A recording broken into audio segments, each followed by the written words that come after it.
At this moment, she knows two things. One, she will never return to Indiana, and two, she will never ask her father and his third wife for anything ever again. This is Linda's second pharmacy visit in 24 hours. She reaches into her purse and touches the wrapper of the pregnancy test she bought in South Bend. This time, she chooses a celebrity magazine, a bag of chocolate candies, and a diet soda and carries them to the cashier. Crispin Cox snores in his wheelchair, his body a gaunt origami of skin and bones. Occasionally, his fingers flutter, like small birds struggling to take flight. His nurse, a middle-aged woman with bushy eyebrows, files her fingernails in a seat nearby. Jane and Bruce sit side by side in blue airport chairs and argue, although no one around them would suspect it. Their faces are unflustered, their voices low.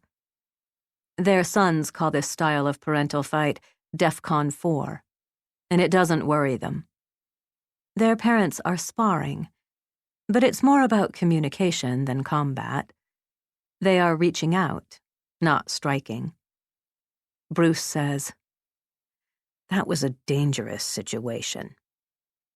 Jane shakes her head slightly. "Jordan is a kid. They wouldn't have done anything to him. He was within his rights." "You're being naive.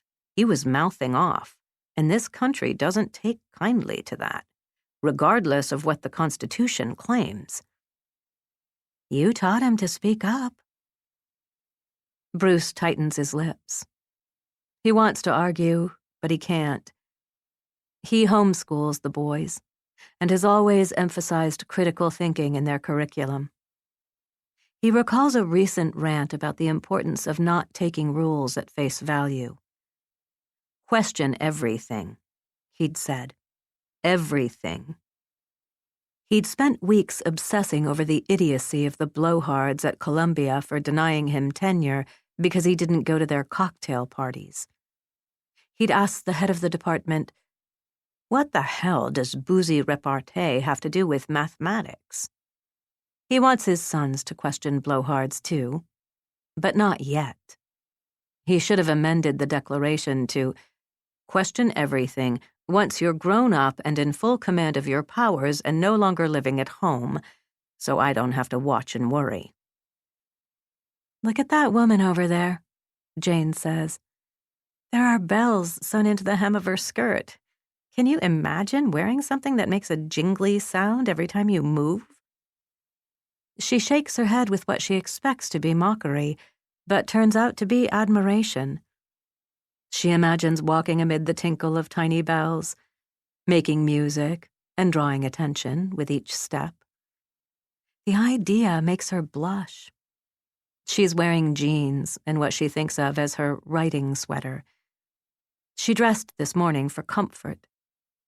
What did that woman dress for?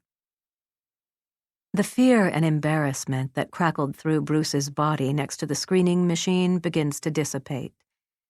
He rubs his temples and offers up a Jewish atheist prayer of gratitude for the fact that he didn't develop one of his headaches that make all 22 bones in his skull throb. When his doctor asked if he knew what triggered his migraines, Bruce had snorted. The answer was so clear and obvious. His sons. Fatherhood is, for him, one jolt of terror after another. When the boys were babies, Jane used to say that he carried them like live grenades. As far as he's concerned, they were, and still are. The main reason he agreed to move to LA is because the movie studio is renting them a house with a yard. Bruce plans to place his grenades within that enclosure, and if they want to go anywhere, they'll need him to drive them. In New York, they could simply get in the elevator and be gone. He checks on them now. They're reading on the far side of the room, as an act of mild independence. His youngest checks on him at the same time.